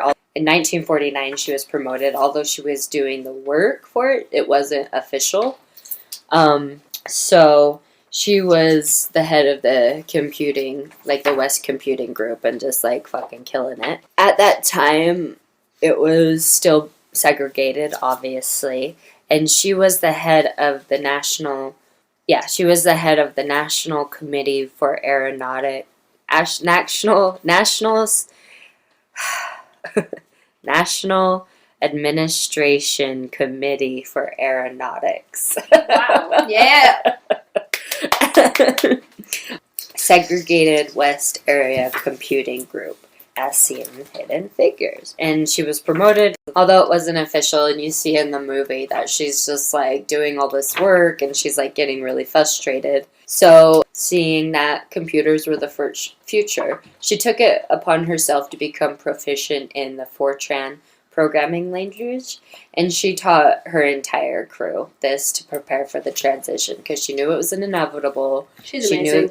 Yeah, Siri, like she was just, I felt like she's like a fortune teller where Yeah. she just knows, she knew what was going to happen. She was smart enough, like, Very intuitive. Yeah, very intuitive. And she looked out for all of her coworkers. Mhm. Yeah. She gave them the heads up and said, let's go, let's Yeah. study. Like, yeah, this is what we have to do if we want to keep jobs. Yep. So, she like, everyone was just so impressed with her because she, like in the movie, she knew how to do it because she taught herself. And Better than these white dudes that have been scratching their heads for... right? Mhm. Yeah, like she, again, just very intuitive. They could have just gone to the library and got a book. Right? And they could have gotten it from their section, but whatever. I mean, I work at NASA, so I don't need to do any studying. I don't know. That's how people think when they work at NASA. I know that's how I would think about it. So she was working at the NACA, which is now NASA, because they added the space. Mhm. Let's see. She worked really hard for opportunities in women for her department and in others as well. She was just like, no. I wrote, she was in the middle of the space race and fucking killing it. Yeah. I love that sentence. Right? And I there's a scene in the movie where Kirsten Dunst's character, like, they've been, like, clashing heads this whole movie. And her character, Kirsten Dunst, is like, whatever, I mean, despite what you guys may think, I don't have anything against y'all. She, like, Octavia Spencer was like, I know you truly believe. I forgot about that. Oh, yeah. Yeah, oh my I know God. you truly believe that. Yeah, she just fucking... And all this time, she's raising her 6 children, and her husband died. Like, so he died in 1955. Oh, wow. So not only is she doing all this, but she's fucking learning programming languages for brand new technology in that time. Oh, after that, so the NACA actually introduced the first digital non-human computers. So that was actually before it became NASA. But after it became NASA, she was like, she still came on, and luckily, because after that, the West computing offices were abolished. So it's like, she's literally saved everyone's job, and that's what I loved, because, it says, when NACA became NASA, segregated facilities, including the West computing office, were abolished. I just think it's so rad that she fucking took it upon herself to learn computers at, like, an older age. Because she was, not like an older age, but she was a school teacher for 14 years. Yeah. She was a math teacher. And then...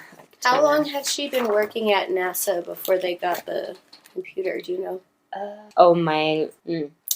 So when the NACA became NASA is when they... introduced that new computer. Oh, okay. So I think in 1958 is when they say that had happened, because that's when the West Computing Office was abolished, and former Dorothy Vaughan and many of the former West computers joined the new analysis of the computation division. So she worked there for quite a while. Yeah. Before they introduced the digital computer. Yeah, and she just like... Well. And So she just saw it coming. Yeah, at least like middle-aged. Yeah. You know. Yeah, she was born in 1910. Yeah. Oh, okay. Well, there you go. Yeah, so she was... Let's see. There's the blurb at the end of the movie I like. Let's see. Dorothy Vaughan became NASA's first African-American supervisor. As for Fortran specialist, she was on the frontier of electronic computing. She was regarded as one of the most brilliant minds at NASA. Oh, yeah. And she retired in 1971, and she died in 2008. But in 2019, she was posthumously. Posthumously? Yeah, posthumously. There it is. Yeah. Posthumously. Yes. She was awarded posthumously. She was awarded the Congressional Gold Medal, as well as they named a crater after her. I want a crater named after me. Right? I know. Wait, a crater where? On the moon? I think so, yeah. Yeah. It just said, a lunar crater is named after her. Over yonder. This name was chosen by planetary scientist Ryan N. Watkins and her student, and submitted on what would have been Dorothy Vaughan's 109th birthday. What? That's so cool. Yeah, and her kids went on to work for, like, NACA as well as like, NASA. At least one of her sons did. Oh, okay. I was really like, shit. I know, right? That would be so cool. No, at least one of her sons. When she was asked about being a black woman working at Langley during that time, she said, I changed what I could, and what I couldn't, I endured. Yeah, that is the fucking badass Dorothy Vaughan. Yeah.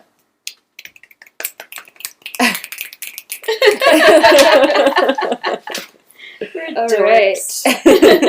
And I think it's my turn. Yep. It's your turn. Take it away, Kate. Katherine Johnson. Oh, wait. Sorry to interrupt. My sources are nasa.gov and Wikipedia and the Britannica.com.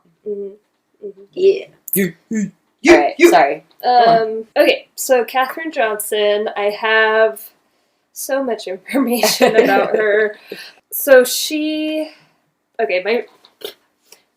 Katherine Johnson.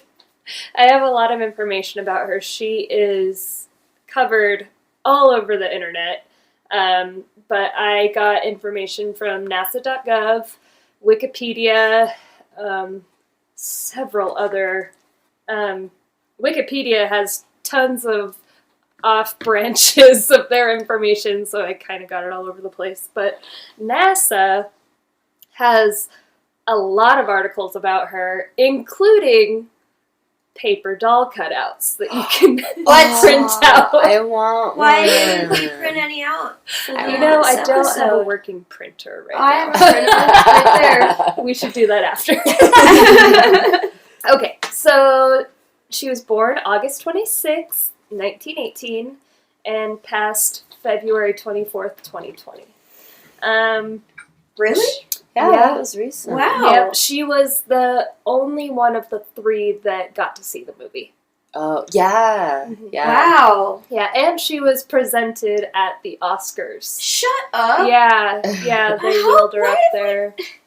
Yeah, she's, That's and I guess insane. she was, like, completely lucid up till the end. Oh, yeah. So, wow. Yeah, it Yeah. said that she was as lucid as any young person. She was like, what, like 100 and something? Yeah, 101, I believe, is when they said she Gee, passed. damn. Yeah. Wait, that math doesn't work out. Anyways, she lived a real long life. She really did. Okay, so she was from West Virginia. She was the youngest of four.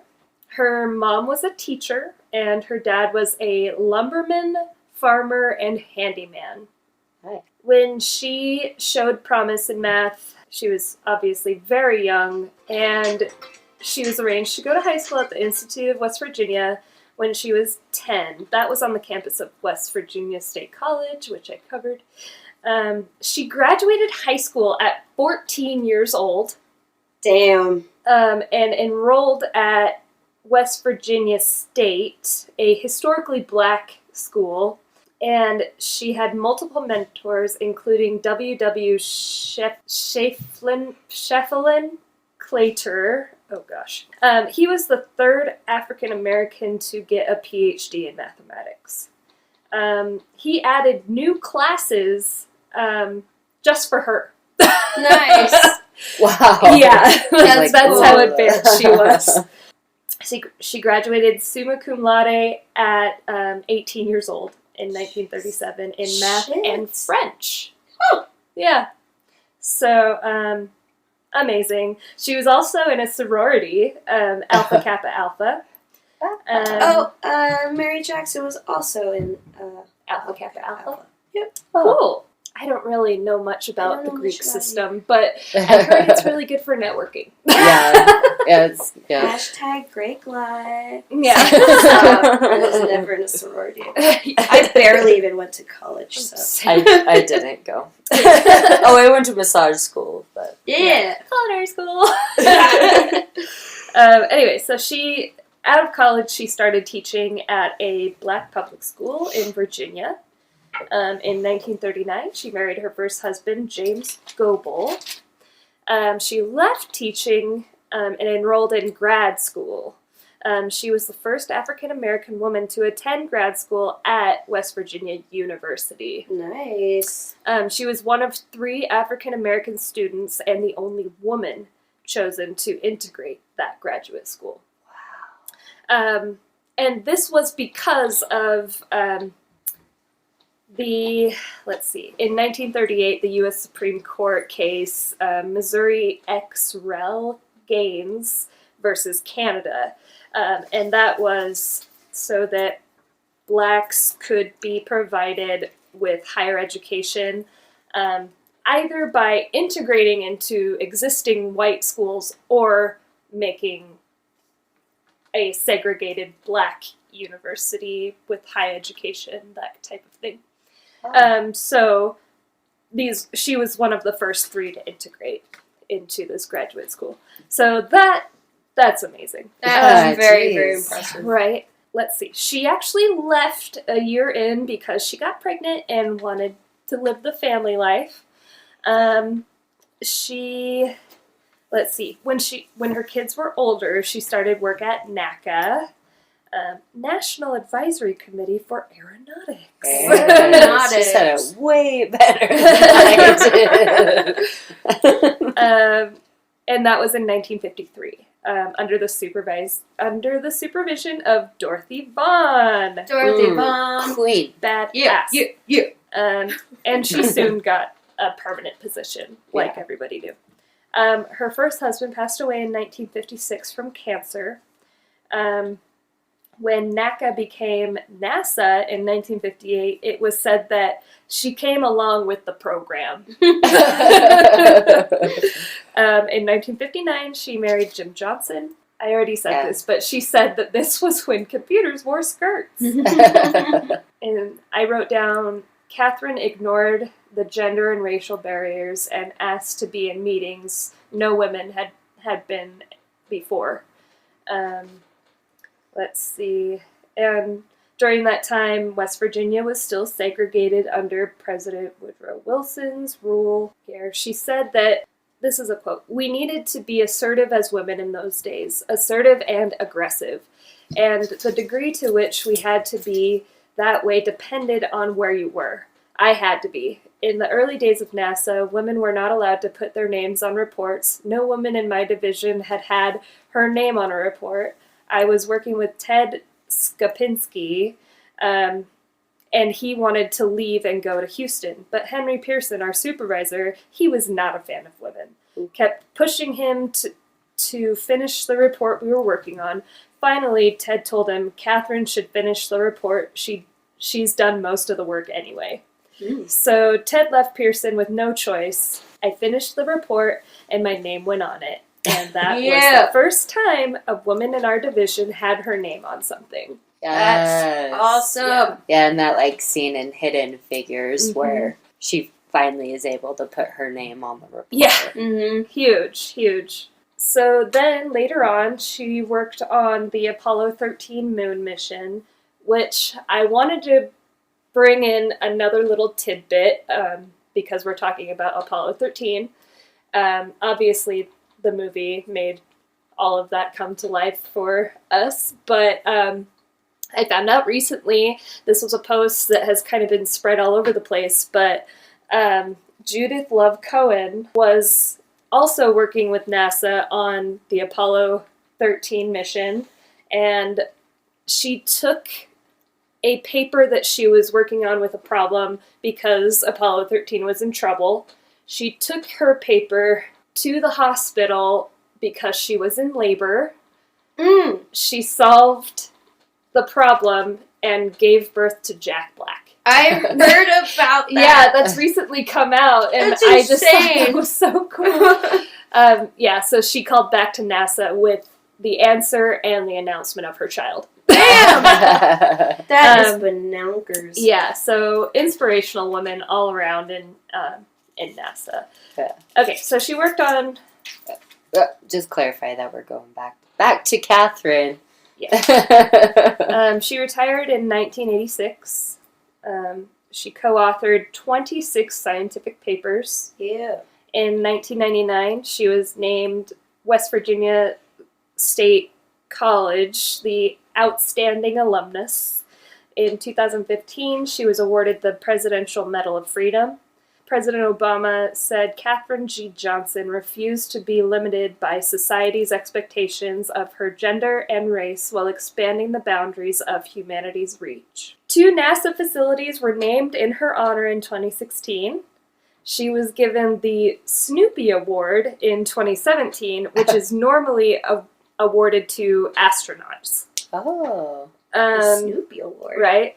She had scholarships named after her for the STEM programs, and she had dolls made after her, and schools named after her. In 2020, they had a satellite named after her named Katherine. She said that she commented about the movie saying, "It was well done. The 3 leading ladies did an excellent job portraying us." Yeah, and then she passed in 2020. So she led a full life. That's and, for sure. I also wanted to mention she had a mantra from her father saying, "You are no better than anyone else, and nobody else is better than you." Ooh, I like that. Yeah, and this is also in her autobiography that is called Reaching for the Moon. That's cool. Also, we should mention that the movie is based off of a book. Yeah. Oh, yeah. Yeah, the book. Is Hidden It's Figures. also called Hidden Figures. Yeah, she was in Margot Lee's Shedderly's history, Hidden Figures, the story of African American women who helped win the space race. Yeah. Yeah, so there's so much more that can be said about Katherine Johnson. I don't know how to tie this up well. I think you did a really good job. Yeah. This whole movie is so inspiring. It's and incredible. I can say it 5 more times. This Seriously, movie I is kind so of want to inspiring. go home and watch it. I know. I So might watch it actually again. watch it again. I might watch it again. Yeah. And if you're insane and listened to this podcast before you saw the movie, Or if you're insane and you listen to this podcast. well, you should see it if you haven't. Yeah, see the movie. Truly Yeah, amazing. and the also go on IMDb and rate it really well because Yes. 7.8 is ridiculous. Absurd. Yeah. I also wrote down that there were several awards that they were nominated for this movie, and they won the Screen Actors Guild award for outstanding performance by the whole cast. and there was 3 Oscar nominations and 36 other 36 other awards. I was going to say, I was not disappointed by anyone's performance in that movie. Not a one. Every single person who acted in that movie was incredible. Right. I also noted that John Glenn was actually 41 at that launch. Oh, Yeah, really? They Wow. portrayed him much, much younger. Yeah, Yeah, he the was actor like a was young 27. I was going to say. Yeah, so he was actually 41. Holy shit! Mhm. Yeah, He was- Yeah. truly. Uh, Yeah, I Yeah, was reading that the first person to orbit the Earth, Yuri Gagarin. Like I remembered it because of Gaga. Gagarin. He was 27, so that's pretty cool that John Glenn was 41. He's like, yeah, there you have it. That's That our was stories. Hidden Figures, Love it. 2016 film with the most amazing cast. And if you haven't seen it, I highly suggest you go and see it. So much learning in that movie. Yeah. And you can follow us at Inspired by Movies Pod on Instagram. Or, I mean, if you have any suggestions or if you want us to cover a movie, email us at inspiredbythepodcast@gmail.com. Nice. Please go rate, review, and subscribe. You know, all the things to get this Yeah. podcast listened to. Say nice things to us. Yes. Or say corrections. Or, Yeah, yes. yes. Or let us know what Yeah. we said that was wrong. Yeah. But Right. be In a nice, civil. kind- Yeah, nice, like- kind. way. Yeah. We know that We we're... can take constructive criticism. Yeah. Keyword constructive. Constructive. Yeah. I mean, we're not claiming to be professional podcasters. Or professional anything. Yeah, professional anything. I'm literally editing. Like, we use, Audacity, but this is just great fun, and I hope y'all like it. Please do all the things, and have a good day. Have a really good day. As- Just like, I don't know. Just like, go have a really good dinner. yeah, dinner, like a good Sunday that dinner, sounds good.